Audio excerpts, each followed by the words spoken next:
একসময় গভীর এক ঘন জঙ্গলে বাস করত এক চঞ্চল খরগোশ। নাম তার কানু। ছোটখাটো গড়ন লাফিয়ে লাফিয়ে সে জঙ্গল জুড়ে ছুটে বেড়াত। তার প্রতিদিনের কাজ ছিল দৌড়ঝাঁপ আর মজা করা। অন্যদিকে জঙ্গলের অন্য প্রান্তে থাকত এক লাজুক হরিণ, নাম ধ্রুব।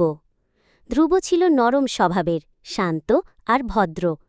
অন্য প্রাণীদের সঙ্গে সে খুব একটা মিশত না। নিজে নিজেই ঘুরে বেড়াত আর গাছের পাতা খেয়ে দিন কাটাত।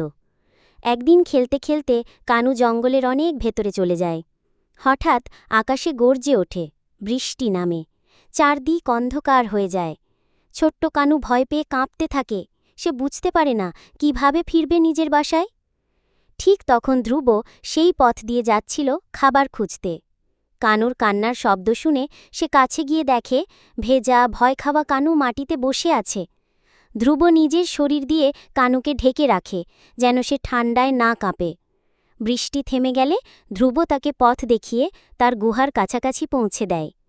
কানু সেই দিন বুঝেছিল, সত্যিকারের বন্ধুত্ব পাওয়া যায় বিপদের সময়ে। এরপর থেকে কানু আর ধ্রুব হয়ে যায় সবচেয়ে ভালো বন্ধু। একজন দুষ্টু, একজন শান্ত। তাদের এই অদ্ভুত জুটি হয়ে ওঠে জঙ্গলের সবার প্রিয়।